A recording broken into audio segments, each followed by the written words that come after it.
ಎಲ್ರಿಗೂ ನಮಸ್ಕಾರ. ಜೈ ಗುರುದೇವ್. ಇವತ್ತಿನ ಹ್ಮ್, ಪತಂಜಲಿ ಯೋಗ ಸೂತ್ರಕ್ಕೆ ಮುಂದುವರಿಯೋಣ. ಇವತ್ತಿನ ಸೂತ್ರ ಏನು? ಹ? ದ್ರಷ್ಟ ದೃಶಿ ಮಾತ್ರ ಶುದ್ಧ ಅಪಿ ಪ್ರತ್ಯಯ ಅನುಪಶ್ಯ ಪ್ರತ್ಯಯಾನುಪಶ್ಯ. ದ್ರಷ್ಟ ದೃಶಿ ಮಾತ್ರ ಶುದ್ಧೋಪಿ ಪ್ರತ್ಯಯಾನುಪಶ್ಯ. ಈ ನೋಡುವಂತಹ ಒಂದು ಒಳಗಡೆ ನಮ್ಮ ಆತ್ಮ ಇದಾನಲ್ಲ, ಶುದ್ಧ ಚೈತನ್ಯ, ಅದು ಪ್ಯೂರ್ ಕಾನ್ಶಿಯಸ್ನೆಸ್. ಅದು ಒಂದು ಕನ್ನಡಿ ತರ. ಅದ್ರ ಮುಂದೆ ಏನೇ ಬಂದ್ರೂ ಅದರೊಳಗೆ ಪ್ರತಿಬಿಂಬ ಕಾಣಿಸುತ್ತೆ. ಪ್ರತಿಯೊಂದು ದೃಶ್ಯವನ್ನ ಅದು ಅನುಭವಿಸುತ್ತೆ. ಆಕ್ಚುಲಿ ನಾವು ಅನ್ಕೊಳ್ತಾ ಇದ್ವಿ ದೃಶ್ಯ ಅನುಭವಿಸ್ತಾ ಇರೋದು ಅಲ್ಲಿಗೆ ಮನಸ್ಸಿಗೆ ಹೋಗಿ ತಟ್ತಾ ಇದೆ. ಅದು ದೃಶ್ಯ ಏನೇ ಅನುಭವ ಇದೆ ಅಲ್ಲ, ಅದು ಮನಸ್ಸಿಗೆ ಹೋಗಿ ಆಗ್ತಾ ಇದೆ, ಮನಸ್ಸಿಗೆ ಆಗ್ತಾ ಇದೆ. ಇವಾಗ ನೋಡ್ತಾ ಇರೋದು ಯಾರು? ಒಳಗಡೆ ಇರುವ ದ್ರಷ್ಟ ನೋಡ್ತಾ ಇರೋದು ಯಾವುದನ್ನ? ದೃಶ್ಯವನ್ನು ನೋಡ್ತಾ ಇರೋದು. ಈ ನೋಡುವಂತ ಪ್ರಕ್ರಿಯೆ ಇದೆಯಲ್ಲ, ಅದಕ್ಕೊಂದು ಹೆಸರಿದೆ. ಸಿಯರ್, ಸೀನರಿ ಅಂಡ್ ದ ಸೀಕಿಂಗ್. ದೃಶ್ಯ, ದೃಶ್ಯ, ದ್ರಷ್ಟ, ದೃಕ್, ಇದು ಮೂರು ಇದೆ ಇದರಲ್ಲಿ. ಆದ್ರೆ ಇಲ್ಲಿ ಗುರುಗಳು ಏನ್ ಹೇಳ್ತಾರೆ ಏನೋ, ಈ ಈ ನೋಡುವ ದೃಶ್ಯಕ್ಕೂ ನೋಡ್ತಾ ಇರೋವನಿಗೂ ಮಧ್ಯದಲ್ಲಿ ಏನೋ ಒಂದು ಇದೆ. ಅದಕ್ಕೆ ಮಾಯೆ ಅಂತ ಕರೀತಾರೆ. ಒಬ್ಬೊಬ್ರಿಗೆ ಒಂದೊಂದು ರೀತಿ ಕಾಣಿಸುತ್ತೆ, ಅದು ಮಾಯೆ ಅಂತ. ಈ ಪ್ರಪಂಚ ಮಾಯೆ ಅಂತ ಹೇಳ್ತಾರೆ, ಇಲ್ಯೂಷನ್ ಅಂತ ಹೇಳ್ತಾರೆ. ದೃಶ್ಯ ಮತ್ತೆ ದ್ರಷ್ಟ, ಯಾರು ನೋಡ್ತಾ ಇದ್ದಾನೆ, ಯಾವ ದೃಶ್ಯವನ್ನು ನೋಡ್ತಾ ಇದ್ದಾನೆ, ಇದ್ರ ಮಧ್ಯದಲ್ಲಿ ನಡೀತಾ ಇದೆಯಲ್ಲ ಒಂದು ಪ್ರಕ್ರಿಯೆ, ನೋಡುವಂತಹ ಪ್ರಕ್ರಿಯೆ, ಅದಕ್ಕೆ ಮಾಯಾ ಅಂತ ಕರೀತಾ ಇದ್ದಾರೆ ಇಲ್ಲಿ ದೃಶ್ಯ ಅಂತ. ಮುಂದಿನ ಸೂತ್ರದಲ್ಲಿ ಏನ್ ಹೇಳ್ತಾರೆ? ತದರ್ಥ ಇವ ದೃಶ್ಯಸ್ಯ ಆತ್ಮ. ತದರ್ಥ ಇವ ದೃಶ್ಯಸ್ಯ ಆತ್ಮ. ಈ ಪ್ರಪಂಚ ಎಲ್ಲ ಏನೇನು ಕಣ್ಮುಂದೆ ಕಾಣಿಸ್ತಾ ಇದೆಯಲ್ಲ, ಈ ಸೃಷ್ಟಿಯಲ್ಲ, ಎಲ್ಲಿಂದ ಸೃಷ್ಟಿ ಆಯ್ತು? ಅದು ಆತ್ಮನಿಂದನೇ ಸೃಷ್ಟಿ ಆಯ್ತು. ಈ ಸೃಷ್ಟಿ ಎಲ್ಲದರ ಹಿಂದೆ ಒಂದು ಆತ್ಮ ಇದೆ, ಅದರೊಂದು ಚೈತನ್ಯ ಇದೆ. ದೃಶ್ಯದ ಹಿಂದೆ ಒಂದು ಚೈತನ್ಯ ಇದೆ, ಒಂದು ಆತ್ಮ ಇದೆ. ಇವಾಗ ಒಂದು ಕೇಳಿಸ್ಕೊತಾ ಇದೀರಲ್ಲ ಎಲ್ಲ, ಅರಿಯಾಲ್ ವಿತ್ ಮೀ? ಒಂದು ಹೆಣ ಇದೆಯಪ್ಪ. ಹೆಣ ಏನನ್ನ ನೋಡಕ್ ಸಾಧ್ಯನಾ? ಕಣ್ಣಿದೆ ಅಲ್ಲಿ, ಹೆಣಕ್ಕೆ ಕಣ್ಣುಗಳಿದೆ. ನೋಡಕ್ ಆಗ್ತದೆಯಾ? ಆಗತ್ತಾ ಅದ್ರ ಕೈಯಲ್ಲಿ? ಆಗಲ್ಲ. ಏನನ್ನ ಕೇಳಿಸುತ್ತ ಹೆಣಕ್ಕೆ? ಏನು ಕೇಳಿಸಲ್ಲ. ರುಚಿ ನೋಡಕ್ಕಾಗತ್ತ ಹೆಣ? ಆಗಲ್ಲ. ಮಾತಾಡಕ್ಕಾಗತ್ತ ಹೆಣ? ಮಾತಾಡಕ್ಕಾಗಲ್ಲ. ಮುಟ್ಟಿದ್ರೆ ಹೆಣಕ್ಕೆ ಗೊತ್ತಾಗತ್ತ ಏನನ್ನ ಅಂತ? ಯಾಕೆ ಗೊತ್ತಾಗ್ತಾ ಇಲ್ಲ? ಒಳಗಡೆ ಇರುವ ಆತ್ಮ ಆಚೆ ಹೋಗ್ಬಿಟ್ಟಿದ್ದಾನೆ. ಕರೆಕ್ಟಾ? ಶವವಾಗ್ಬಿಟ್ಟಿದೆ, ಒಳಗಡೆ ಶಿವ ಇಲ್ಲ. ಅರ್ಥ ಆಗ್ತಾ ಇದೆಯಲ್ಲ? ಸೊ ಒಳಗಡೆ ಆ ಚೈತನ್ಯ ಇದ್ದಾಗಲೇ ಈ ಇಂದ್ರಿಯಗಳಿಗೆ ಶಕ್ತಿ ಬರೋದು. ಅರ್ಥ ಆಗ್ತಾ ಇದೆಯಾ? ಒಳಗಡೆ ಆ ಆತ್ಮನ ಇದ್ದಾಗಲೇ ಏನೋ ಈ ಇಂದ್ರಿಯಗಳಿಗೆ ಶಕ್ತಿ ಬರೋದು. ಇವಾಗ ಕಣ್ಣಿಗೆ ಅದೇನ್ ನೋಡ್ತಾ ಇದೆಯಾ ಅಂತ ಅದಕ್ಕೆ ಗೊತ್ತಾಗ್ತಾ ಇದೆಯಾ? ಕಣ್ಣಿಗೆ ಗೊತ್ತಿಲ್ಲ. ಕಣ್ಣು ಮಾಂಸ ನೇತ್ರ ಅಷ್ಟೇ, ಕಣ್ಣು ನೋಡ್ತಾ ಇದೆ ಅಷ್ಟೇ. ಕಿವಿ ಏನ್ ಕೇಳಿಸ್ಕೊತಾ ಇದೆ ಅಂತ ಕಿವಿಗೆ ಗೊತ್ತಾ? ಗೊತ್ತಿಲ್ಲ. ಆದ್ರೆ ಕಿವಿ ಒಂದು ಮಾಧ್ಯಮ, ಅದೊಂದು ಇಂದ್ರಿಯ. ನಾಲ್ಗೆ ಏನ್ ರುಚಿ ನೋಡ್ತಾ ಇದೆ ಅಂತ ನಾಲ್ಗೆಗೆ ಗೊತ್ತಿಲ್ಲ, ಅದು ಡಿಸೈಡ್ ಮಾಡ್ತಾ ಇರೋದು ಒಳಗಡೆ ಬುದ್ಧಿ ಡಿಸೈಡ್ ಮಾಡ್ತಾ ಇದೆ. ಕಣ್ಣು ಏನ್ ನೋಡ್ತಾ ಇದೆ ಅದನ್ನ ಡಿಸೈಡ್ ಮಾಡ್ತಾ ಇರೋದು ಯಾವುದು? ಬುದ್ಧಿ. ಏನ್ ಕೇಳಿಸ್ಕೊತಾ ಇದೀವಿ ಅದನ್ನ ಡಿಸೈಡ್ ಮಾಡ್ತಾ ಇರೋದು ಯಾವುದು? ಬುದ್ಧಿ. ಅರ್ಥ ಆಗ್ತಾ ಇದೆಯಲ್ಲ?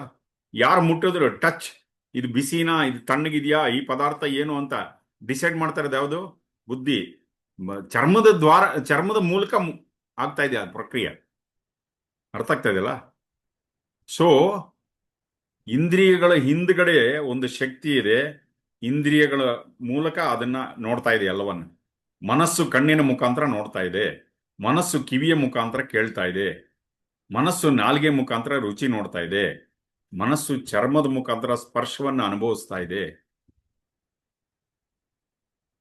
ಎಲ್ಲ ಇಂದ್ರಿಯಗಳ ಹಿಂದೆ ಈ ಮನಸ್ಸಿಗೆ ಯಾರು ಶಕ್ತಿ ಕೊಟ್ರು? ಆತ್ಮನೇ ಶಕ್ತಿ ಕೊಡ್ತಾನೆ. ಅರ್ಥ ಆಗ್ತಾ ಇದೆಯಾ? ನೋಡಿ, ಟೆಕ್ನಾಲಜಿ ಇದೆ, ಅರ್ಥ ಮಾಡ್ಕೊಂಬ, ತಂತ್ರಜ್ಞಾನ. ಮನಸ್ಸಿಗೆ ನೋಡುವಂತಹ ಶಕ್ತಿ ಕೊಟ್ಟವ್ರು ಯಾರು? ಆತ್ಮನೇ ಕೊಡ್ತಾನೆ.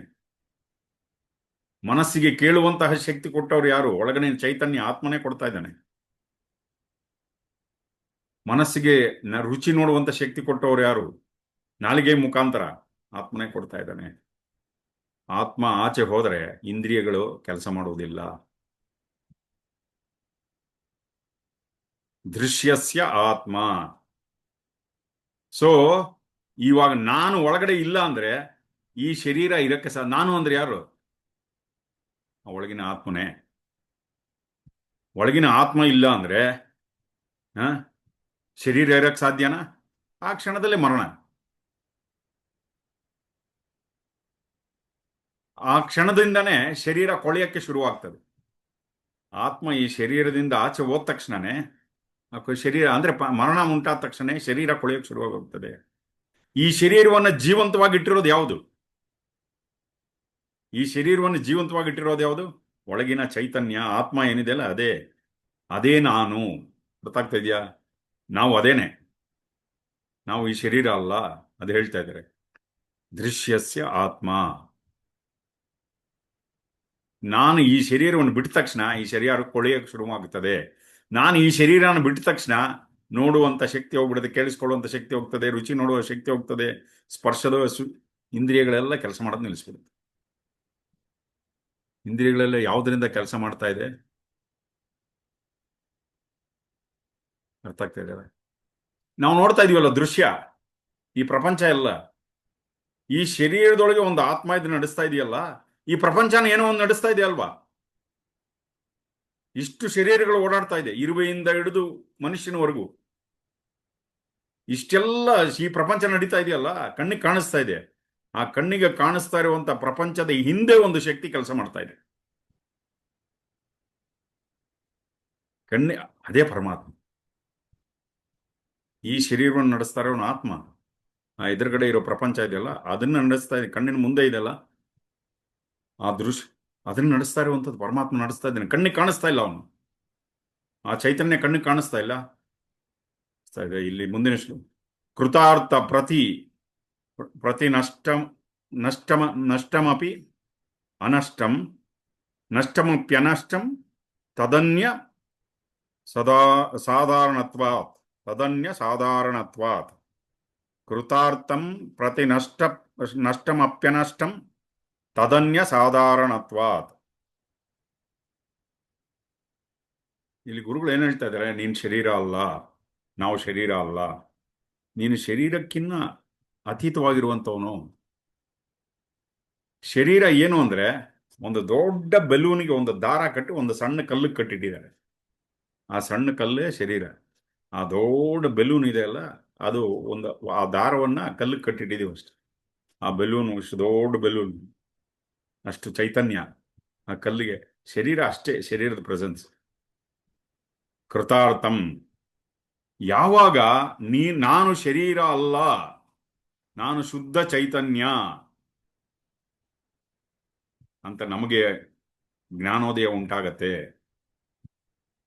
ಯಾವಾಗ ಆ ಜ್ಞಾನದಲ್ಲೇ ಆಳವಾಗಿ ನಾವು ಉಳ್ಕೊಳ್ತೀವಲ್ಲ, ನಾನು ಶುದ್ಧ ಚೈತನ್ಯ, ನಾನು ಶರೀರ ಅಲ್ಲ, ನಾನು ಶುದ್ಧ ಚೈತನ್ಯ, ನಾನು ಶರೀರ ಅಲ್ಲ ಅಂತ 100ಕ್ಕೆ 100ರಷ್ಟು ಅದರಲ್ಲಿ ಉಳಿತೀವಲ್ಲ, ಅದಕ್ಕೆ ಎನ್ಲೈಟನ್ಮೆಂಟ್ ಅಂತ ಅರ್ಥ. ಅದಕ್ಕೆ ಜ್ಞಾನೋದಯ ಅಂತ. ನಾನು ಶರೀರ ಅಲ್ಲ, ನಾನು ಚೈತನ್ಯ, ಶುದ್ಧ ಚೈತನ್ಯ ನಾನು. ಯಾವಾಗ ಇದ್ರೊಳಗೆ ಎಸ್ಟಾಬ್ಲಿಷ್ ಆಗ್ತೀವಿ ನೋಡಿ, ನಾನು ಶುದ್ಧ ಚೈತನ್ಯ ನಾನು. ಶರೀರ ಕಾಣಿಸ್ತಾ ಇದೆ ಪ್ರಪಂಚಕ್ಕೆ, ಪ್ರಪಂಚದಲ್ಲಿರೋರಿಗೆಲ್ಲ ಶರೀರ ಕಾಣಿಸ್ತಾ ಇದೆ, ನನ್ನ ಶರೀರ. ಆದ್ರೆ ನಾನು ಯಾರು? ನಾನು ಶುದ್ಧ ಚೈತನ್ಯ, ಈ ಶರೀರದಲ್ಲಿ ಇದೀನಿ ನಾನು. ನೋಡಿ, ಧ್ಯಾನ ಮಾಡುವಾಗ ಕೇಳಿಸ್ಕೊತಾ ಇದ್ರಲ್ಲ, ಅರಿಯಾಲ್ಬಿತ್ತು, ಧ್ಯಾನ ಮಾಡುವಾಗ ಏನು ಅನುಭವ ಆಗತ್ತಪ್ಪ ನಮಗೆ? ಶರೀರ ಇಲ್ಲ ಅಂತ ಅನುಭವ ಆಗತ್ತೆ. ಕರೆಕ್ಟಾ? ಶರೀರದ ಅನುಭವ ಇರಲ್ಲ. ಇನ್ನೊಂದ್ಸರಿ ನಾವು ಎಲ್ಲಿದ್ದೀವಿ ಅಂತ ಗೊತ್ತಾಗಲ್ಲ, ನಮಗೇನು ಗೊತ್ತಾಗಲ್ಲ. ಧ್ಯಾನದಲ್ಲಿದ್ದಾಗ, ಆಳವಾದ ಧ್ಯಾನದಲ್ಲಿದ್ದಾಗ ಸುಮ್ಮನೆ ಇದೀವಷ್ಟೇ. ಯಾವ ರೀತಿ ಇದೀವಿ? ಒಂದು ಬೆಳಕಿನ ತರ ಇದೀವಿ ನಾವು. As a light you are there. ಒಂದು ಬೆಳಕಿನ ತರ ಇದೀವಿ, ಒಂದು ಮೇಘದ ರೀತಿಯಲ್ಲಿ ಇದೀವಿ, ಒಂದು ಚೈತನ್ಯದ ರೂಪದಲ್ಲಿ ಇದೀವಿ, ಒಂದು ಮನಸ್ಸಿನ ರೂಪದಲ್ಲಿ ಇದೀವಿ ನಾವು. ಕಣ್ಣು ಮುಚ್ಕೊಂಡಾಗ ನಮ್ಮ ನಮ್ಮ ಮುಖ ಹೇಗಿದೆ ಅಂತ ಗೊತ್ತಾಗತ್ತ ನಮ್ಗೆ? ಕಣ್ಣು ಮುಚ್ಕೊಂಡಾಗ ಎಲ್ಲ ಆಳವಾದ ಸ್ಥಿತಿ. ಮುಖ ಇಲ್ಲಿ ಯಾವ ತರ ಇದೆ ಅಂತ ಗೊತ್ತಿಲ್ಲ. ಕಣ್ಣೆಲ್ಲೋ ಇರುತ್ತೆ ಅಂತ ಅದು ಕೂಡ ಗೊತ್ತಿಲ್ಲ, ಕಣ್ಣಿನ ಬಗ್ಗೆ ಆಳವಾದ ಧ್ಯಾನದಲ್ಲಿದ್ದಾಗ. ಸೊ ಆ ಸ್ಥಿತಿಯಲ್ಲಿ ನಾವು ಮೋಕ್ಷವನ್ನು ಪಡೆದಾಗ ಅವಾಗ ಶರೀರ ಏನೇನೂ ಅಲ್ಲ. ಕಣ್ಣು ಮುಚ್ಕೊಳ್ತೀವಿ ನೋಡಿ, ಅದೇ ನಿಜವಾದ, ಅದೇ ನಮ್ಮ ರೂಪ ಆಕ್ಚುಲಿ. ಕಣ್ಣು ಮುಚ್ಕೊಂಡು ಕುತ್ಕೊಂಡಾಗ ಒಳಗಿನ ಚೈತನ್ಯ ಇದೆಯಲ್ಲ, ಅದೇ ಶುದ್ಧ ಚೈತನ್ಯ ಅದು. ಆದರೆ ಶರೀರ ಇದೆ ಮಿಕ್ಕದವ್ರಿಗೆ ಅನುಭವಿಸೋದಕ್ಕೆ.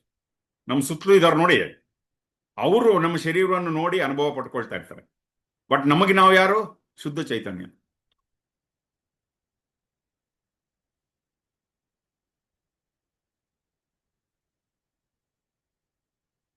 ಈ ದೃಶ್ಯ, ಈ ಶರೀರ ಇನ್ನೊಬ್ಬರಿಗೆ ದೃಶ್ಯವಾಗಿದೆ. ಆದರೆ ನಾನು ಶುದ್ಧ ಚೈತನ್ಯ ಸ್ವರೂಪ.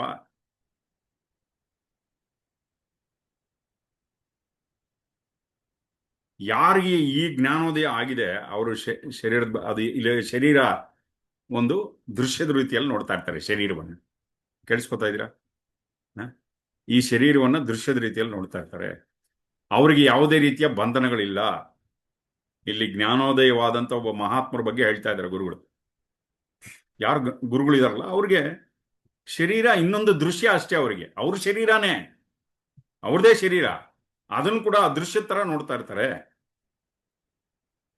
ಅವ್ರಿಗೆ ಪ್ರಪಂಚ ಬೇರೆ ತರ ಕಾಣಿಸ್ತಾ ಇರುತ್ತೆ. ಈ ಪ್ರಪಂಚ ಎಲ್ಲ ಆನಂದ ಸ್ವರೂಪವಾಗಿ ಕಾಣಿಸ್ತಾ ಇರತ್ತೆ, ಅಥವಾ ತಮ್ಮದೇ ಒಂದು ಆತ್ಮನ ಒಂದು ಭಾಗದ ರೀತಿಯಲ್ಲಿ ನೋಡ್ತಾ ಇರ್ತಾರೆ ಅವರು. I belong to you totally. Happiness program ಅಲ್ಲಿ ಫಸ್ಟ್ ಬಂದ ತಕ್ಷಣ ಸ್ಟಾರ್ಟ್ ಮಾಡ್ತೀವಿ ನೋಡಿ, ಐ ಬಿಲಾಂಗ್ ಟು ಯು. ಈ ಪ್ರಪಂಚ ಎಲ್ಲ ನಂದೇ, ನನಗೆ ಸೇರಿದ್ದೆ ಅದು. ಒಂದು ಲೈನ್ ಅಲ್ಲಿ ಪೂರ್ತಿ ಅಲ್ಲಿ ಎನ್ಲೈಟನ್ಮೆಂಟ್ ಬಗ್ಗೆ ಹೇಳ್ಬಿಟ್ರು ಗುರುಗಳು. ಸೊ ಆದ್ರೆ ಬೇರೆಯವರಿಗೆ ಈ ಶರೀರ ಇದೆ. ಅವರಿಗೆ ಈ ಪ್ರಪಂಚ ತನ್ನ ಆತ್ಮನಿಂದ ಬೇರೆ ಅಂತ ಅನ್ಸೋದಿಲ್ಲ. ಯಾರು ಜ್ಞಾನಿಗಳು ಇರ್ತಾರಲ್ಲ ಅವರಿಗೆ, ಅವರು ತಮ್ಮದೇ ಆತ್ಮದ ಒಂದು ಭಾಗ. ಅಂದ್ರೆ ಯಾಕೆ ಅಂದ್ರೆ ಅವ್ರಿಗೆ ಗೊತ್ತಾಗುತ್ತೆ ನಾನು ಶುದ್ಧ ಚೈತನ್ಯ. ಈ ಶುದ್ಧ ಚೈತನ್ಯ ಯಾವ್ದಿದೆ? ಈ ಸೃಷ್ಟಿಯ ಹಿಂದೆ ಇರುವಂತ ಚೈತನ್ಯ, ಈ ಒಳಗಡೆ ಇರೋ ಚೈತನ್ಯ ಎರಡೂ ಒಂದೇ ಅಂತ ಆಗ್ಬಿಟ್ಟಾಗ ಎಲ್ಲ ಒಂದೇ ಅಲ್ವಾ, ಬೇರೆ ಏನು ಅನ್ಸಲ್ಲ ಅವ್ರಿಗೆ. ಇದು ಬೇರೆ ಅದು ಬೇರೆ ಅನ್ಸಲ್ಲ. ಇದ್ರೊಳಗಿರೋದು ಅದೇ, ಅಲ್ಲಿ ಈ ಸೃಷ್ಟಿಯ ಹಿಂದ್ಗಡೆ ಇರುವಂತ ಆ ಪರಮಾತ್ಮನೂ ಅದೇ ಅಂತ ಅವ್ರಿಗೆ ಗೊತ್ತಾಗ್ಬಿಡ್ತದೆ. ಆದ್ರೆ ಬೇರೆಯವ್ರಿಗೆ ಅವರು ಈ ಶರೀರ ನೋಡ್ತಾ ಇರ್ತಾರೆ, ಅವರು ಈ ಶರೀರದ ಜೊತೆ ವ್ಯವಹಾರ ಮಾಡ್ತಾ ಇರ್ತಾರೆ. ಅರ್ಥ ಆಗ್ತಾ ಇದೆಯಾ? ಅವರು ಈ ಶರೀರದ ಜೊತೆ ವ್ಯವಹಾರ ಮಾಡ್ತಾ ಇರ್ತಾರೆ. ನನಗೆ ಆ ಪ್ರಯಾಣ ಮುಗೀತು, ನಾನು ಬಸ್ ಇಳಿತಾ ಇದ್ದೀನಿ. ಅದೇ ಈ ಜೀವನದ ಒಂದು ಉದ್ದೇಶ ಏನು? ನಾನು ಯಾರನ್ನು ತಿಳ್ಕೊಳ್ಳೋದೆ ಅಲ್ವಾ. ನಾನು ಒಬ್ಬ ಜ್ಞಾನಿಗೆ ಗೊತ್ತಾಗ್ಬಿಟ್ಟ ತಕ್ಷಣ ಅಲ್ಲಿಗೆ ಅವ್ರ ಪ್ರಯಾಣ ಮುಗಿಯುತ್ತೆ.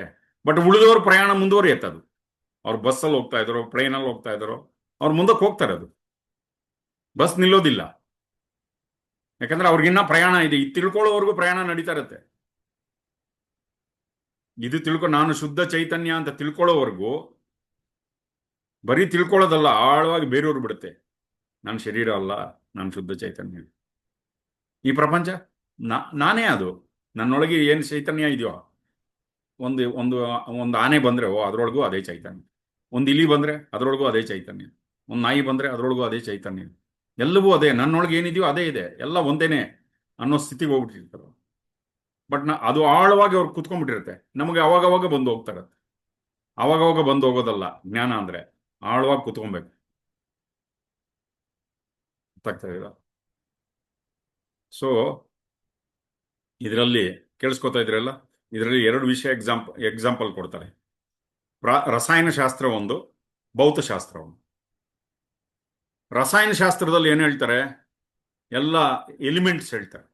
ಸೋಡಿಯಂ, ಪೊಟ್ಯಾಷಿಯಂ, ಮೆಗ್ನೀಷಿಯಂ, ಆಕ್ಸಿಜನ್, ಈ ತರ ಎಲ್ಲ ಬೇರೆ ಬೇರೆ ಬೇರೆ ಬೇರೆ ಹೇಳ್ತಾರೆ. ಎಲ್ಲ ಇದು ಸೋಡಿಯಂ ಬೇರೆ, ಪೊಟ್ಯಾಷಿಯಂ ಬೇರೆ, ಮೆಗ್ನೀಷಿಯಂ ಬೇರೆ, ಇದೆಲ್ಲ ಬೇರೆ ಬೇರೆ ಬೇರೆ ಅಂತ ಹೇಳ್ತಾರೆ ಎಲಿಮೆಂಟ್ಸ್ ರಸಾಯನಶಾಸ್ತ್ರದಲ್ಲಿ. ಆದ್ರೆ ಭೌತಶಾಸ್ತ್ರದಲ್ಲಿ ಏನು ಹೇಳ್ತಾರೆ? ಸೋಡಿಯಂ ಒಳಗೂ ಅದೇ ಪರಮಾಣು ಇದೆ, ಮೆಗ್ನೀಷಿಯಂ ಅಲ್ಲೂ ಅದೇ ಪರಮಾಣು, ಆಕ್ಸಿಜನ್ ಅಲ್ಲೂ ಅದೇ ಪರಮಾಣು, ಹೈಡ್ರೋಜನ್ ಅಲ್ಲಿ ಕೂಡ ಅದೇ ಪರಮಾಣು, ಎಲ್ಲ ಪರಮಾಣುಗಳಿಂದ ಮಾಡಲ್ಪಟ್ಟಿದೆ, ಎಲ್ಲ ಎಲ್ಲ ಒಂದೇನೆ ಅಂತ ಅದು ಹೇಳ್ತಾ ಇದ್ದಾರೆ. ಒಂದು ಭೇದ, ಇನ್ನೊಂದು ಏಕತೆ. Oneness. One is differentiating, the other one is oneness. ಈ ಪ್ರಪಂಚ ಎಲ್ಲ, ಈ ಸೃಷ್ಟಿ ಪೂರ್ತಿ ಒಂದು ಅಲೆಯ ಶಕ್ತಿಯ ಅಲೆಗಳು ಬಂದು ಹೋಗ್ತಾ ಇದೆ ಅಂತ ಭೌತಶಾಸ್ತ್ರದ ಪ್ರಕಾರ ಹೇಳ್ತಾರೆ. ಕ್ವಾಂಟಮ್ ಫಿಸಿಕ್ಸ್ ಅಂತ ಹೇಳ್ತಾರೆ. ನೋಡಿ, ಹಿಂದಿನ ಕಾಲದಲ್ಲಿ ನೋಡಿ ಎಂತ ಜ್ಞಾನವನ್ನ ಪತಂಜಲಿ ಮಹರ್ಷಿಗಳು ನಮ್ಮ ಮುಂದೆ ತಂದಿಟ್ಟಿದ್ದಾರೆ. ಭೇದ ಜ್ಞಾನ ಕೂಡ ಕೊಡ್ತಾ ಇದ್ದಾರೆ. ಇದು ಬೇರೆ, ಇದು ಬೇರೆ, ಇದು ಬೇರೆ, ಶರೀರ ಬೇರೆ, ಮನಸ್ಸು ಬೇರೆ, ಆಲೋಚನೆಗಳು ಬೇರೆ, ಭಾವನೆಗಳು ಬೇರೆ, ಇದೆಲ್ಲ ಕೊಡ್ತಾ ಇದ್ದಾರೆ. ಆದ್ರೆ ಈ ಪ್ರಪಂಚ ಎಲ್ಲ ನಡೀತಿರೋದು ಯಾವುದು? ಒಂದು ಚೈತನ್ಯದಿಂದ ಮಾತ್ರ. ಅದು ಅದು ಕೂಡ ಕೊಡ್ತಾ ಇದ್ದಾರೆ. ಎರಡು ಅದ್ಭುತವಾದ ಜ್ಞಾನವನ್ನ ನಮಗೆ ಕೊಡ್ತಾ ಇದ್ದಾರೆ, ಜೊತೆಗೆ ಒಂದೇ ಜೊತೆಯಲ್ಲಿ ಕೊಡ್ತಾ ಇದ್ದಾರೆ. ಇದನ್ನ ನಾವು ತಿಳ್ಕೊಬೇಕು. ನಾವು ಮೇಲ್ಮೈಯಲ್ಲಿ ಎಲ್ಲ ಭೇದವಾಗಿ ಕಾಣಿಸ್ತಾ ಇದೆ, ಶರೀರಗಳೆಲ್ಲ ಬೇರೆನೆ. ಒಬ್ಬೊಬ್ರು ಒಂದೊಂದು ಶರೀರ ತಗೊಂಡು ಬಂದಿದ್ದೀವಿ, ಕರೆಕ್ಟಾ? ಪ್ರತಿಯೊಬ್ಬರ ಶರೀರ ಬೇರೆ ಬೇರೆನೆ, ಆದ್ರೆ ಆಳಕ್ಕೆ ಹೋಗ್ತಾ ಹೋಗ್ತಾ ಒಂದೇ ಚೈತನ್ಯ ಕೆಲಸ ಮಾಡ್ತಾ ಇದೆ ಎಲ್ಲದರ ಒಳಗೆ. ಅವಾಗ ಬೇರೆ ಬೇರೆ ಇಲ್ಲ, ಎಲ್ಲ ಒಂದೇನೆ. ಆಚೆ ಕಡೆ ನೋಡಕ್ ಕಲರ್ ಬೇರೆ, ಹೈಟ್ ಬೇರೆ, ಕೂದಲೊಬ್ರಿಗೆ ಸಣ್ಣ, ಕೆಲವ್ರಿಗೆ ಉದ್ದ, ಕೆಲವ್ರು ಮೂಗುದ್ದ, ಕೆಲವ್ರು ಮೂಗ್ ಗಿಡ್ಡ, ಕೆಲವ್ರು ಹೈಟ್ ಗಿಡ್ಡ, ಇದೆಲ್ಲ ಇರುತ್ತೆ ನೋಡಕ್ಕೆ. ಹೊರಗಿನ ರೂಪಗಳು ಬೇರೆ ಬೇರೆ ಇರುತ್ತೆ, ಒಳಗಡೆ ಹೋಗ್ತಾ ಹೋಗ್ತಾ ಒಂದೇ ಚೈತನ್ಯ ಕೆಲಸ ಮಾಡ್ತಾ ಇದೆ.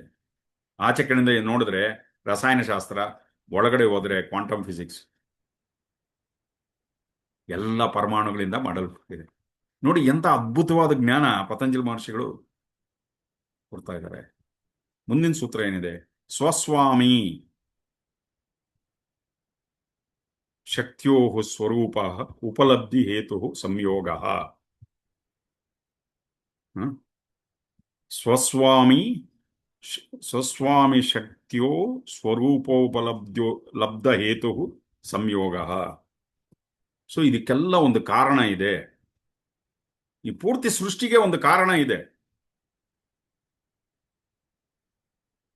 ಕಣ್ಣು ತೆಗಿತಾ ಇದೀವಿ ಅಂದ್ರೆ ಕಣ್ಣು ಮುಚ್ಕೊಳ್ತೀವಿ ಅಂತ. ರೆಪ್ಪೆಗಳು ಏನಕ್ಕಿದೆ ಅಂದ್ರೆ ಕಣ್ಣು ತೆಗಿಯತ್ತೆ, ಹಾಗೆ ಕಣ್ಣು ಮುಚ್ಕೊಳ್ತೀವಿ. ಎರಡೂ ಕಾರಣ ಇದೆ ಅದಕ್ಕೆ. ಕಣ್ಣುಗಳೇ ಇಲ್ದಿರೋರು ಅವನಿಗೆ ಕಣ್ಣು ಮುಚ್ಚೋದು ಕಣ್ಣು ತೆಗಿಯೋದು ಏನಿದೆ ಅಲ್ಲಿ? ಅಲ್ಲೇನಿಲ್ಲ. ಸೊ ಮೌನದಲ್ಲಿ ಇರ್ಬೇಕು ಅಂದ್ರೆ ಮಾತಾಡಬಾರದು ಅಂತ. ಈ ಮೂಗನಿಗೆ ಮೌನದ ಬಗ್ಗೆ ಏನಿದೆ? ಅವನು ಆಲ್ರೆಡಿ ಮೌನದಲ್ಲಿದ್ದಾನೆ. ಅವನಿಗೇನು ದೊಡ್ಡ ಅರ್ಥ ಅದರಿಂದ ದೊಡ್ಡ ಇದೇನಿಲ್ಲ. ಸೊ ಈ ಪ್ರಕೃತಿ ಏನಕ್ಕಪ್ಪ ಇದೆ ಅಂದ್ರೆ ನನ್ನ ಆತ್ಮ, ನಮ್ಮ ಒಳಗಿನ ಚೈತನ್ಯದ ಬಗ್ಗೆ ತಿಳ್ಕೊಳ್ಳಕ್ಕೆ ಇದು ಪ್ರಕೃತಿ ಇರೋದು. ಅದನ್ನ ಹೇಳ್ಕೊಂಡ್ಬಿಡ್ತಾರೆ. ತಸ್ಯ ಹೇತು ಅವಿದ್ಯಾ ತದ್ಭಾವಾತ್ ಸಂಯೋಗ ಭಾವೋ ಹಾನಂ ತದೃಶೇ ಕೈವಲ್ಯಂ. ತದ್ಭಾವಾತ್ ಸಂಯೋಗೋ ಭಾವೋ ಹಾನಂ ತದೃಶೇ ಕೈವಲ್ಯಂ. ಕೇಳಿಸ್ಕೊತಾ ಇದ್ದೀರಾ? Are you all with me? Yeah. So ಏನಪ್ಪ ಹೇಳ್ತಾ ಇದ್ದಾರೆ? ಯಾವಾಗ ಒಳಗಿನ ಆ ಚೈತನ್ಯ, ಆ ಒಂದು ದ್ರಷ್ಟ ಇದನ್ನಲ್ಲ, ಅವನು ದೃಶ್ಯದಲ್ಲಿ ಮುಳುಗೋಗ್ಬಿಡ್ತಾನೆ, ಪ್ರಪಂಚದಲ್ಲಿ ಮುಳುಗೋಗ್ಬಿಡ್ತಾನೆ, ಇಂದ್ರಿಯಗಳಲ್ಲಿ ಸಿಕ್ಕಾಕೊಂಡ್ಬಿಡ್ತಾನೆ. ಅದಕ್ಕೆ ಅವಿದ್ಯಾ ಅಂತ ಕರೀತಾರೆ. ತನ್ನನ್ನು ತಾನು ಮರ್ತೋಗ್ಬಿಟ್ಟಿರ್ತಾನೆ. ನಾನು ಆತ್ಮ ಅಂತ ಮರ್ತೋಗ್ತಾನೆ, ಅಥವಾ ನಾನು ಶುದ್ಧ ಚೈತನ್ಯ ಅಂತ ಮರ್ತೋಗ್ಬಿಡ್ತಾನೆ. ಒಳಗಿನ ಆ ಒಂದು ಚೈತನ್ಯ ಇದೆಯಲ್ಲ, ಅಥವಾ ಆತ್ಮ ಇದಾನಲ್ಲ, ದ್ರಷ್ಟು, ಅದು ಪ್ರಪಂಚದಲ್ಲಿ ಮುಳುಗೋಗ್ಬಿಟ್ಟಾಗ, ಯಾವುದೋ ದೃಶ್ಯದಲ್ಲಿ ನೋಡೋದ್ರಲ್ಲೋ, ಕೇಳೋದ್ರಲ್ಲೋ, ರುಚಿ ನೋಡೋದ್ರಲ್ಲೋ ಮುಳುಗೋಗ್ಬಿಟ್ಟಾಗ ಅದಕ್ಕೇನಂತಾರಂದ್ರೆ ಅವಿದ್ಯಾ ಅಂತ ಕರೀತಾರೆ. ಆತ್ಮನ ಆ ಒಂದು ಚೈತನ್ಯ ಇಲ್ಲದೆ ಪ್ರಪಂಚದ ಜೊತೆ ಪಾರ್ಟಿಸಿಪೇಟ್ ಮಾಡೋದು ಕಷ್ಟನೇ. ಚೈತನ್ಯ ಇದ್ರೆ ತಾನೇ ಪ್ರಪಂಚದ ಜೊತೆ ಒಂದಾಗೋದು, ನಾವು ಸೇರಿ ಪಾರ್ಟಿಸಿಪೇಟ್ ಮಾಡೋದು. ಆ ಚೈತನ್ಯ, ಆ ಒಂದು ದ್ರಷ್ಟು ಏನಿದೆಲ್ಲ ಒಳಗಡೆ, ಅವನು ಪ್ರಪಂಚದಲ್ಲಿ ಮುಳುಗೋಗಿರ್ತಾನಲ್ಲ, ಅವನ ಹಿಂದಕ್ಕೆ ತಗೊಳ್ಳೋದು, ವಾಪಸ್ ತಗೊಳ್ಳೋದು, ರಿಟ್ರೀವಿಂಗ್. ಯಾವುದೋ ದೃಶ್ಯದಲ್ಲಿ ಮುಳುಗೋಗ್ಬಿಡ್ತೀವಿ, ಅವಾಗ ಆತ್ಮನನ್ನು ಮರ್ತೋಗಿರ್ತೀವಿ ನಾವು. ಗುರುಗಳು ಏನ್ ಹೇಳ್ತಾರೆ?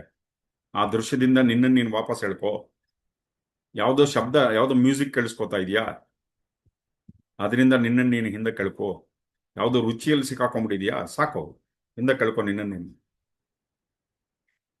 ಯಾವುದೋ ಸ್ಪರ್ಶದಲ್ಲಿ ಸಿಕ್ಕಾಕೊಂಡಿದ್ಯಾ, ಅದರಲ್ಲಿ ನೀನು ಹಿಂದೆ ಕಳ್ಕೊ ನಿನ್ನನ್ನು ನೀನು. ಈ ದೃಶ್ಯದಿಂದ ಹಿಂದೆ ಕಳ್ಕೊಳ್ಳೋದಿದೆ ಅಲ್ಲ, ಇದಕ್ಕೆ ಕೈವಲ್ಯ ಅಂತ ಕರೀತಾರೆ. ಪ್ರಪಂಚದಲ್ಲಿ ನಾವು ಸಿಕ್ಕಾಕೊಂಡ್ರೆ ಅದಕ್ಕೆ ಅವಿದ್ಯೆ, ಸಿಕ್ಕಾಕೊಂಡಿರುವಂತಹ ಮನಸ್ಸನ್ನ ಹಿಂದೆ ಕೆಳ್ಕೊಳ್ಳೋದಿದೆಯಲ್ಲ, ಅದು ಕೈವಲ್ಯ. ಕೈವಲ್ಯ ಅಂದ್ರೆ ಏನು? ನಾನು ಮಾತ್ರ, ನನ್ನ ಫೋಕಸ್ ಎಲ್ಲ ನನ್ನ ಮೇಲೇನೆ, ಪ್ರಪಂಚದ ಮೇಲಲ್ಲ. My total focus is on myself, ನನ್ನ ಮೇಲೇನೆ.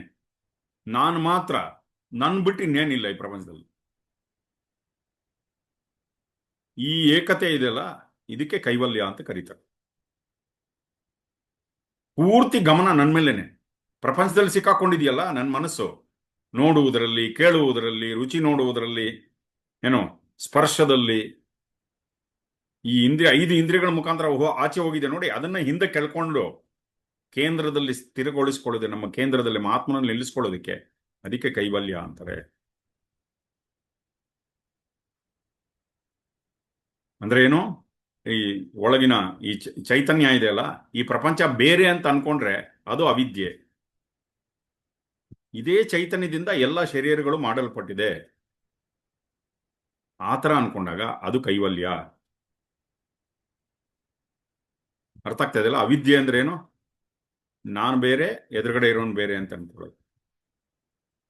ನನ್ನ ಶರೀರದಲ್ಲಿ ಏನು ಚೈತನ್ಯ ಇದೆಯೋ, ಏನು ಆತ್ಮನಿದಾನೋ, ಅವ್ರು ಎದುರುಗಡೆ ಇರೋದು ಕೂಡ ಅದೇ ಆತ್ಮನಿಂದ ಮಾಡಲ್ಪಟ್ಟಿದೆ. ಈ ಪೂರ್ತಿ ಸೃಷ್ಟಿ ಅದೇ ಚೈತನ್ಯದಿಂದ ಮಾಡಲ್ಪಟ್ಟಿದೆ.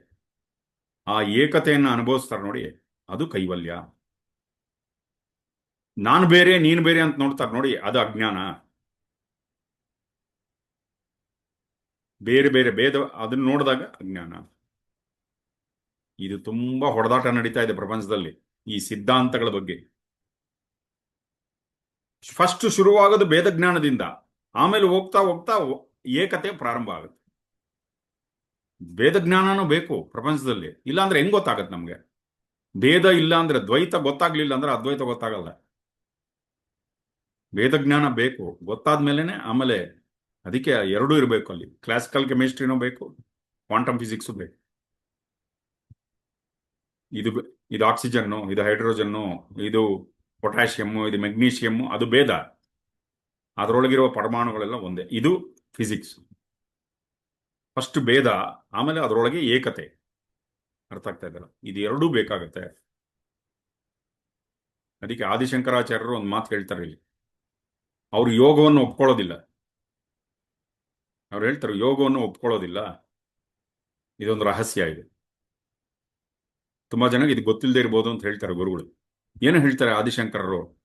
ಏನಂದ್ರೆ, ಯೋಗಸ್ತು ಭೇದವಾದಿನಃ ತನ್ನಾಗ್ರಾಹ್ಯ. ಯೋಗಸ್ತು ಭೇದವಾದಿನಃ ತನ್ನಾಗ್ರಾಹ್ಯ. ಯಾಕೆಂದ್ರೆ ಯೋಗವನ್ನು ಒಪ್ಕೊಳ್ಬೇಡಿ, ಅದೆಲ್ಲ ಭೇದ ಜ್ಞಾನದ ಬಗ್ಗೆ ಹೇಳುತ್ತೆ, ಎಲ್ಲ ಬೇರೆ ಬೇರೆ ಅಂತ ಹೇಳುತ್ತೆ. ಇಲ್ಲೇನು, ನೋಡುವವನು ಬೇರೆ, ನೋಡ್ತಾ ಇರೋ ದೃಶ್ಯ ಬೇರೆ ಅಂತ ಹೇಳ್ತಾ ಇದೆ ಇಲ್ಲಿ. ಕರೆಕ್ಟಾ? ತಿಳಿಸ್ಕೊತಾ ಇದ್ರೆ, ನೋಡುವವನು ಬೇರೆ, ಒಳಗಡೆ ಏನು ಆತ್ಮ ಇದ್ದಾನಲ್ಲ ಅವನು ಬೇರೆ, ನೋಡ್ತಾ ಇರೋ ದೃಶ್ಯ ಬೇರೆ.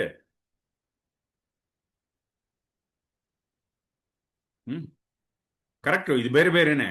ಆದ್ರೆ ಇದೆಲ್ಲ ಮಾಯೆ. ನಿನ್ನ ಪ್ರತಿಬಿಂಬವೇ ಆಚೆ ಕಡೆ ಕಾಣಿಸ್ತಾ ಇದೆ,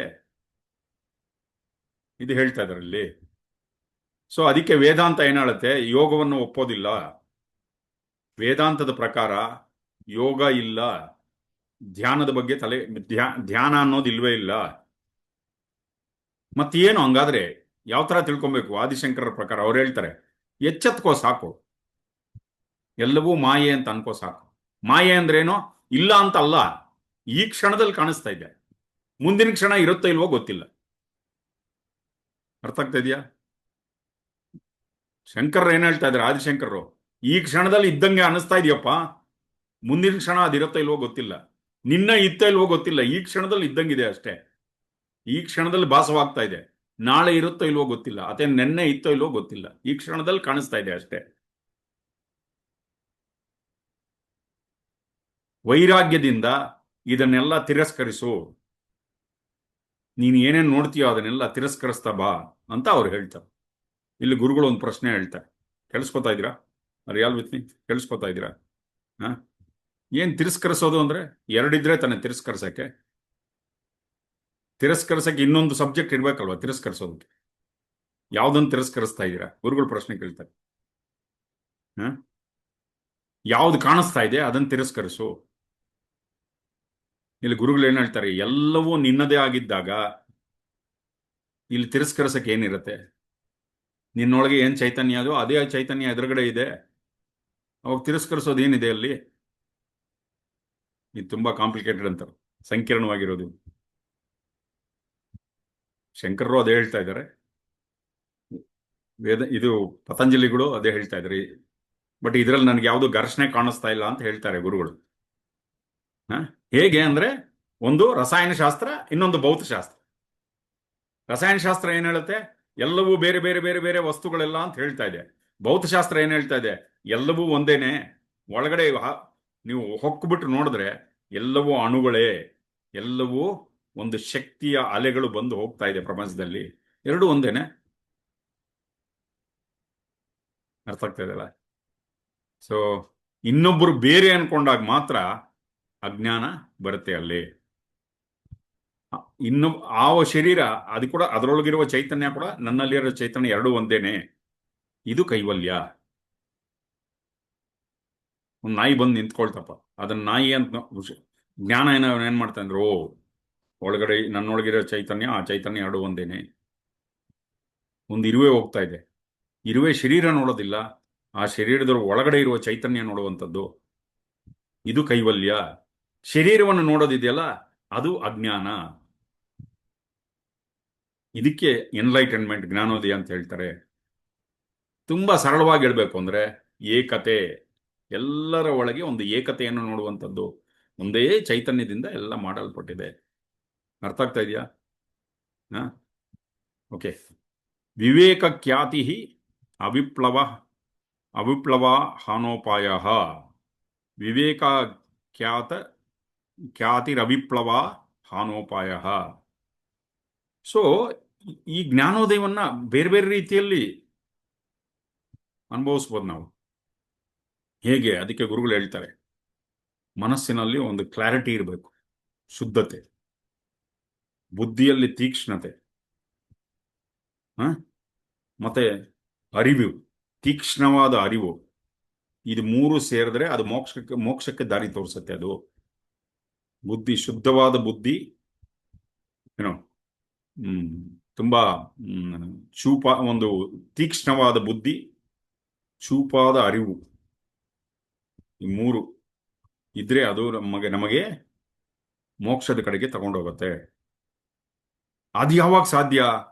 ಮನಸ್ಸು 5 ಕ್ಲೇಶಗಳಿಂದ ಮುಕ್ತವಾದಾಗ. 5 ದುಃಖಗಳಿಂದ. ಯಾವುದು? ಅವಿದ್ಯ, ಅಸ್ಮಿತ, ರಾಗ, ದ್ವೇಷ, ಅಭಿನಿವೇಶ. ನಾವು ಇಷ್ಟಕ್ಕೆ ಮುಂಚೆ ಮಾತಾಡಿದ್ವಲ್ಲ, ಅವಿದ್ಯ, ಅಸ್ಮಿತ, ರಾಗ, ದ್ವೇಷ, ಅಭಿನಿವೇಶ. ಇದು 5ರಿಂದ ಮನಸ್ಸು ಮುಕ್ತವಾದಾಗ ಏನು, ಅವಾಗ ಗ್ರಹಿಸುವಂತ ಶಕ್ತಿ ಬೇರೆ ತರ ಇರುತ್ತೆ. ಮನಸ್ಸು ಶುದ್ಧವಾಗ್ಬಿಡುತ್ತೆ. ಆ ಶುದ್ಧವಾದ ಮನಸ್ಸಿನಲ್ಲಿ ವಿವೇಕ ಉಂಟಾಗತ್ತೆ. ಅದು ಮೋಕ್ಷದ ಕಡೆಗೆ ದಾರಿ ತೋರಿಸುತ್ತೆ ಅಂತ ಹೇಳ್ತಾರೆ. ಇದು ಮೊದಲನೇ ದಾರಿ ಗುರುಗಳು ಹೇಳ್ತಾರೆ. ಎರಡನೇದು ಯಾವುದು? ಏನಪ್ಪಾ ಅಂದ್ರೆ, ಎಲ್ಲವೂ ಬದಲಾಗ್ತಾ ಇದೆ.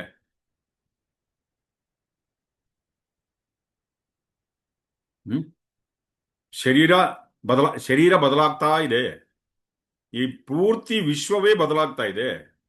ಒಂದು ದ್ರವದ ರೂಪದಲ್ಲಿ ನೀರು ಹರಿದಂಗೆ ಹರ್ಕೊಂಡು ಹೋಗ್ತಾ ಇದೆ. ಎಲ್ಲ ಪ್ರಪಂಚ ಬದಲಾಗ್ತಾ ಇದೆ. ಸೃಷ್ಟಿನೇ ಬದಲಾಗ್ತಾ ಇದೆ. ಎಲ್ಲ ಒಂದ್ ದಿವಸ ಇದ್ದಂಗೆ ಇನ್ನೊಂದ್ ದಿವಸ ಇಲ್ಲ. ಮನಸ್ಸು ಒಂದ್ ದಿವಸ ಇದ್ದಂಗೆ ಇನ್ನೊಂದ್ ದಿವಸ ಇಲ್ಲ.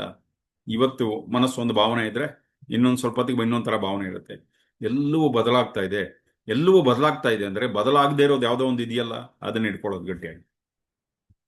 ಇದು ಎರಡನೇದು. ಮೂರನೇದು ಏನ್ ಹೇಳ್ತಾರಂದ್ರೆ, ನೀನು ಶರೀರ ಅಲ್ಲ, ಶರೀರದೊಳಗೆ ನೀನು ಇದೆಯಾ ಅಷ್ಟೇ. ಇದು ಹೇಳ್ತಾರೆ. ಇವಾಗ ಒಂದು ಬಾಡಿಗೆ ಮನೇಲಿ ನಾವು ಇದೀವಪ್ಪ. ಬಾಡಿಗೆ ಮನೆ ಅಂದ್ರೆ ನಮ್ದೇನಾ? ಏನೋ ತಿಂಗಳಿಗೆ 10,000 15,000 ಕೊಟ್ಟು ಬಾಡಿಗೆ ಮನೇಲಿ ಇದ್ದೀವಿ. ಆ ತರ ಈ ಶರೀರದೊಳಗೆ ನಾವು ಇದೀವಿ. ಹಂಗಂತ ಬಾಡಿಗೆ ಮನೆಯಲ್ಲ ಅಂತ ನಾವು ಅದನ್ನ ಅಸಡ್ಡೆ ಮಾಡ್ತೀವ? ಕ್ಲೀನಾಗಿ ಡೈಲಿ ಕಸ ಗುಡಿಸಿ ಸಾರಿಸಿ ಎಲ್ಲ ಮಾಡ್ತೀವಲ್ಲ, ಆ ಥರ ಶರೀರನ ಚೆನ್ನಾಗಿ ನೋಡ್ಕೊಬೇಕು ನಾವು. ಓಕೆ, ಆದರೆ ಶರೀರ ನಾವಲ್ಲ. ನಾವು ಯಾರು? ಆತ್ಮ ನಾನು, ಶುದ್ಧ ಆಕಾಶ ಸ್ವರೂಪ, ಅದು ಹೇಳ್ತಾ ಇದ್ದಾರೆ. ಆಕಾಶ ಸ್ವರೂಪ ಮತ್ತೆ ಅವಿನಾಶಿ. ಶರೀರದೊಳಗೆ ನಿನಗೆ ನಾಶ, ಮರಣ ಅನ್ನೋದಿಲ್ಲ ನಿನಗೆ. ನಾನು ಅಂದ್ರೆ ಯಾರು? ಶರೀರ ಅಲ್ಲ, ಚೈತನ್ಯ. ಅದಕ್ಕೆ ಮರಣ ಅನ್ನೋದಿಲ್ಲ. ಯಾವುದೇ ಸುಖ ದುಃಖ ಅಥವಾ ಧರ್ಮ ಅಧರ್ಮ ಯಾವುದು ಇದಕ್ಕೆ ಟಚ್ ಆಗೋದಿಲ್ಲ, ಸ್ಪರ್ಶ ಮಾಡೋದಿಲ್ಲ ಇದಕ್ಕೆ. ಅರ್ಥ ಆಗ್ತಾ ಇದೆಯಲ್ಲ? ಈ ಸಮಸ್ತ ಸೃಷ್ಟಿ ಯಾವುದೂ ಇದಕ್ಕೆ ಸ್ಪರ್ಶ ಮಾಡೋದಿಲ್ಲ. ಈ ಶರೀರ ಖಾಲಿ ಮತ್ತೆ ಶೂನ್ಯವಾಗಿದೆ, ಆಕಾಶ ತತ್ವವಾಗಿದೆ. ಮತ್ತೆ ಈ ಶರೀರದಲ್ಲಿ ಪ್ರತಿಯೊಂದು ಅಣುವು ಬದಲಾಗ್ತಾ ಇದೆ, ಮನಸ್ಸು ಬದಲಾಗ್ತಾ ಇದೆ. ಈ ತರ ತಿಳ್ಕೊಂಡ್ರು ಕೂಡ ಮೋಕ್ಷದ ಕಡೆಗೆ ತಗೊಂಡು ಹೋಗ್ತದೆ. ನೋಡಿ, ಬೇರೆ ಬೇರೆ ಬೇರೆ ವಿಧವಾಗಿ ಹೇಳ್ತಾ ಇದ್ದಾರೆ ಗುರುಗಳು. ಓಕೆ, ಮುಂದಿನ ಸೂತ್ರ ಯಾವುದು? ತಸ್ಯ ಸಪ್ತದಾ ಪ್ರಾಂತ ಭೂಮಿ ಪ್ರಜ್ಞಾ. ತಸ್ಯ ಸಪ್ತದಾ ಪ್ರಾಂತ ಭೂಮಿ ಪ್ರಜ್ಞಾ.